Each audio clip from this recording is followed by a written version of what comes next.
Katanga. Mesdames et messieurs de la presse, je vous remercie pour avoir répondu à notre invitation à cette conférence de presse qui va tourner autour des points suivants: la situation politique, la situation sécuritaire de notre pays. Mais avec les actes terroristes qui viennent de se produire à Paris, en France, hier, dirigés contre Charlie Hebdo, qui a donné lieu à 12 morts et plusieurs blessés, dont la majorité est constituée de journalistes, nous condamnons cet acte terroriste dirigé contre les symboles de la liberté d'expression et de la démocratie. Ainsi, présentons nos condoléances aux familles éprouvées et au peuple français. Si vous voulez bien, on peut se mettre debout pour une minute de silence.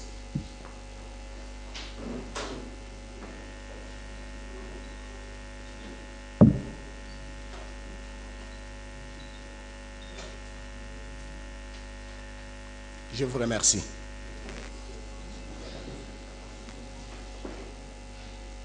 Mais avant d'entrer dans le vif de cette conférence de presse, permettez-moi d'abord de présenter aux Congolaises et Congolais, ainsi à tous ceux qui ont choisi la RDC Congo comme leur seconde patrie, mes vœux de bonne santé, de paix et de bonheur à l'occasion de la nouvelle année 2015.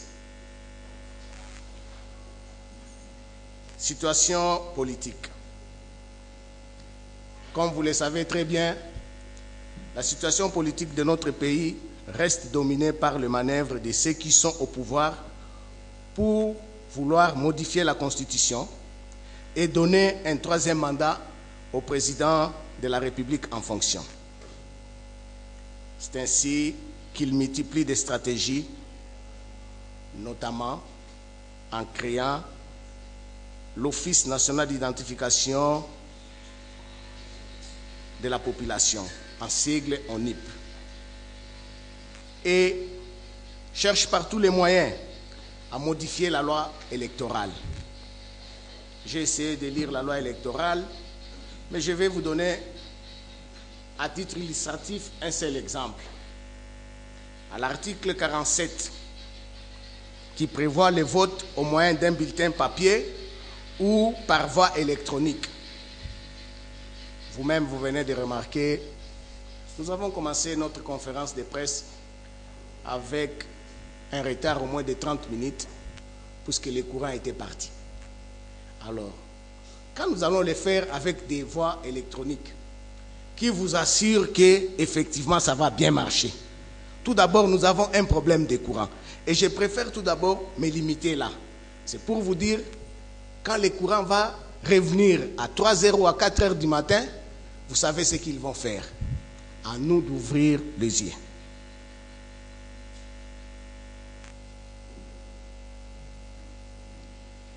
Il est clair que ceux qui sont au pouvoir actuellement ne veulent pas respecter strictement la Constitution de la République, ni organiser les élections justes et transparentes dans les délais légaux. La subordination de l'organisation des élections par les recensements par l'ONIP est une stratégie claire pour faire et distraire le peuple congolais.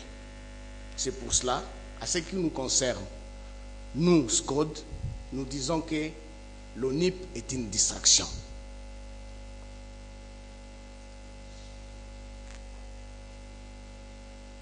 Situation sécuritaire de notre pays.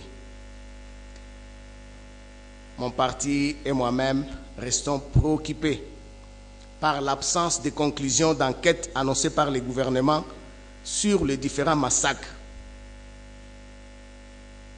de Beni et des autres personnalités, tant politiques que des services de sécurité. situation socio-économique des populations. Nous restons trop préoccupés par les conditions difficiles dans lesquelles les populations congolaises vivent en dépit de toutes les promesses faites par le pouvoir en place. Comme vous l'avez appris, la RDC Congo vient de rejoindre les pays les plus pauvres du monde, en dépit des taux de croissance à 2 chiffres qu'on ne cesse de médiatiser par le gouvernement.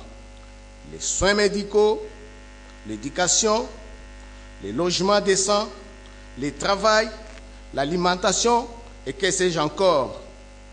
Mais toutes les promesses faites au peuple dans ces domaines par le dirigeant actuel ne sont jamais réalisées. Car les 60% du budget national servent au fonctionnement des institutions et à l'entretien de leurs animateurs. La population ne gagne rien. Attaque contre les opposants à la révision constitutionnelle. L'opinion nationale et internationale vivent depuis l'année passée, je veux dire depuis 2014, des intimidations, des menaces, des actions de représailles qui sont dirigées contre ceux qui s'opposent à la révision constitutionnelle et exigent l'organisation transparente et concertée des élections dans les délais légaux. Je vais vous donner un exemple. Il y a le cas de l'honorable Vano Kiboko, qui jusqu'aujourd'hui est à Makala, pour avoir donné son point de vue. Alors, où on est libre ou on n'est pas libre. Et la question que je me pose entre l'honorable Vano Kiboko et le ministre Mende, qui incite réellement la population à la haine. Vous savez, vous-même vous avez suivi ce qui s'était passé à Lodja, où des délinquants sont allés s'attaquer aux prélats, aux prêtres, dans des églises. Est-ce que vous trouvez ça normal? Est-ce qu'il y a déjà eu des enquêtes? Non. Est-ce qu'on ne sait pas qui a fait ça? Oui. Vano Kiboko, pour avoir revendiqué seulement son droit, sa pensée de voir les choses, aujourd'hui, il a été arrêté et il est à Makala. Je trouve que c'est injuste. Pour notre part, nous estimons qu'il doit être libéré sans condition. Vous-même, vous venez de suivre, il y a de cela 48 heures, la plateforme Sauvons la RDC Congo. Le professeur Kalele a été arrêté et amené dans une base militaire. Mais pouvons-nous dire que le Congo ou la RDC est devenu comme la Birmanie? Tout ça, c'est la terreur. On veut vous faire peur. Il nous appartient à nous, Congolais, nous devons savoir dire non. Dire non est au moment opportun. J'ai été surpris moi-même de voir, lorsque le gouverneur Moïse est rentré, il était malade. C'est tout à fait normal. La population katangaise devait aller l'accueillir. Est-ce que ça pouvait créer un problème?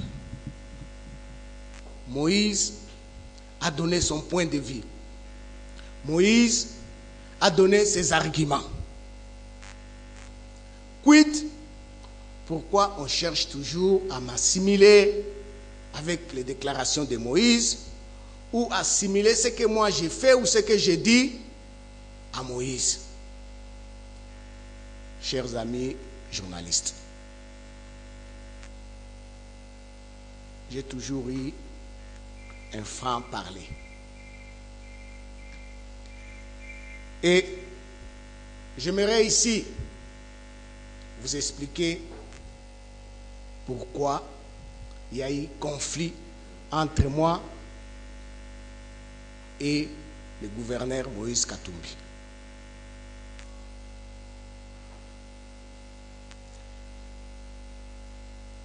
J'espère ou je pense, il y avait quelques journalistes un jour avant les élections du gouverneur et des sénateurs. On s'était réunis chez lui à Lofoy. Et comme d'habitude, je lui avais dit, Moïse, il faudrait être toujours le même. Il ne faudrait pas que tu puisses changer. Puisque je sais que le pouvoir corrompt. Et effectivement, le lendemain, il sera élu gouverneur de la province du Katanga. Et on n'avait jamais eu de problème. Mais 6 mois après, j'avais compris, son parti politique voulait le prendre en otage. Et quand on lui disait, Moïse, voilà, là, ce n'est pas bien, est-ce qu'il n'y a pas moyen d'améliorer? Il y avait une autre force pour lui dire, écoute, c'est nous, vous devez compter avec nous. Et je ne pouvais pas accepter. Et effectivement, son parti politique a trouvé en moi un homme dangereux. Effectivement, ils ont tout fait pour me combattre. Et il y a eu la concertation nationale. Je ne vais pas aller beaucoup plus en détail puisqu'on a passé de temps. D'autant plus que vous venez déjà de faire 30 minutes de retard. Il y a eu la concertation nationale où on nous a dit qu'on était libre de dire ce qu'on pensait et qu'on était protégé. Et à ce moment-là, vous savez, moi j'avais écrit mes 14 lettres ouvertes que j'avais adressées au gouverneur Moïse Katumbi. J'ai écrit 14 lettres. Mais c'est ce que vous avez vu, 14 lettres.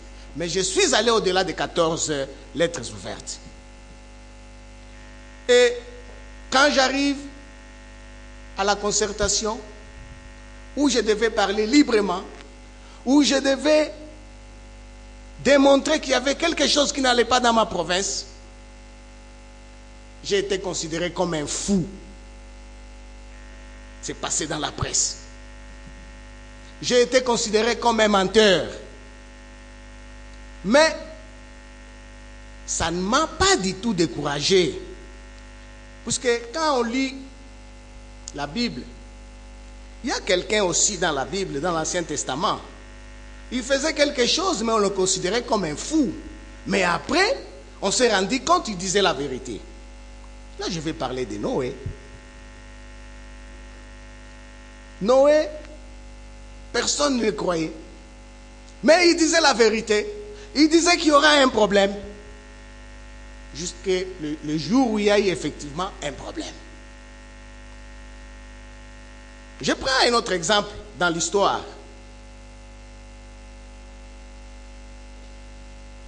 L'homme qui a dit que la terre tourne autour du soleil. Personne ne le croyait. Jusqu'à ce qu'il n'était plus en vie. À ce moment-là, on a dit non. Galilée nous a dit la vérité. Et moi, en me référant à ça, je me suis dit que je n'étais pas un fou. Je n'étais pas un menteur. Et quand on m'a taxé de menteur, c'était un coprésident de notre commission. Et je lui ai dit que je n'étais pas un menteur.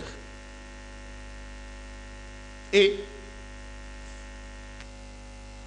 je disais que je restais dans ma position et que je devais vous prouver que je n'étais pas un menteur. Vous ne pouvez pas vous imaginer combien c'était une humiliation. Et fini la concertation. Mais ce qui est déplorable, dans notre règlement intérieur de la concertation, tout était secret. Mais je ne comprenais pas comment tout ce qu'on était en train de faire là-bas, le lendemain, on trouvait ça dans la presse, ou c'était diffusé à la RTNC. Qui le faisait? C'était le ministre Mende. Pour quel intérêt? Je ne sais pas. Qui écrivait encore des histoires dans les journaux? C'était l'ancien ministre de l'Intérieur, Mouyej. Pour quel intérêt? Il voulait toujours me mettre en conflit avec Moïse.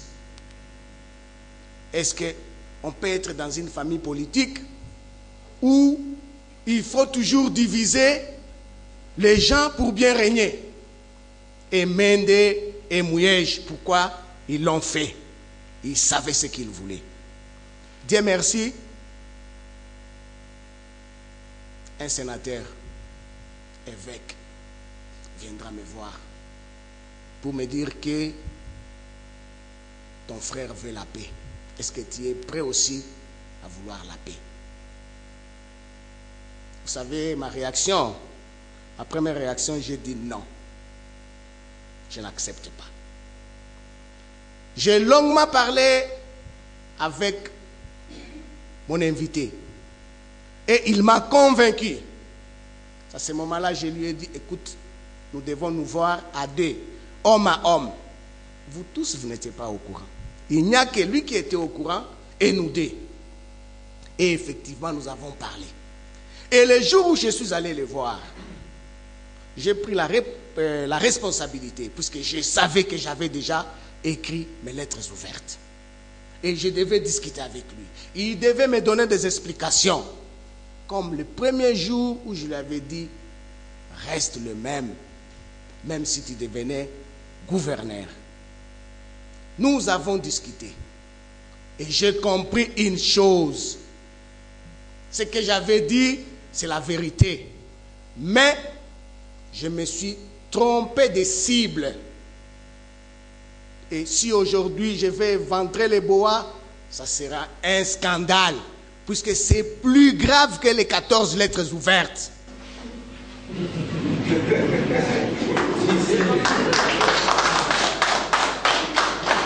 Et voilà que la majorité présidentielle pense, moi aujourd'hui, un fou à la concertation nationale, ils pensent qu'ils peuvent utiliser mes écrits contre Moïse Katumbi.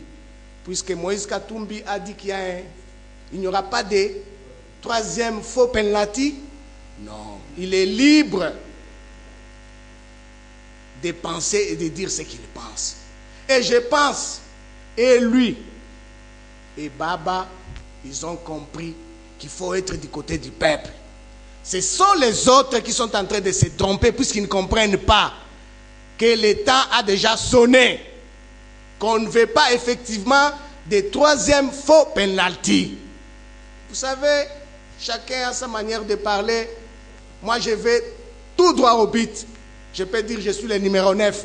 Moi, je fonce. Ça hâte.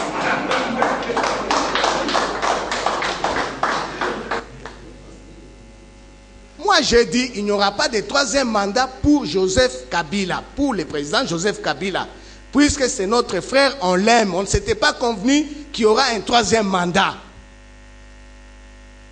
Moïse lui dit pas de troisième faux penalty. Il parle en parabole, comme Jésus aussi parlait en parabole. Baba, lui, il dit Boukiri, Boukiri, vite, vite, vite, on arrange et allons aux élections. C'est sa manière aussi de parler. Alors, moi, je pense il est important que le peuple congolais, que le peuple katangais puisse comprendre qu'on ne va plus jamais se laisser intimider. C'est terminé. C'est terminé. Et nous n'allons pas faire des histoires d'une manière barbare, mais nous voulons faire des histoires conformément à la Constitution. Il faudrait que le pouvoir nous épargne de nous énerver, d'énerver la population. Faites ce que nous vous demandons. Qu'est-ce que nous voulons? Et c'est par là que je vais terminer.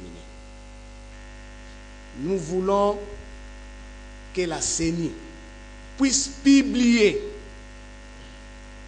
le calendrier global. Nous estimons que l'ONIP est une distraction. Nous voulons qu'il y ait l'alternance en 2016 et qu'on arrête avec les actes d'intimidation, de menaces. Ça ne sert absolument à rien. Et il ne faut pas aller commencer à chercher des histoires pour dire tel avait fait ça, puisque nous allons dire aussi, toi, qu'est-ce que tu avais fait? Et c'est par là que je termine. Je vous remercie.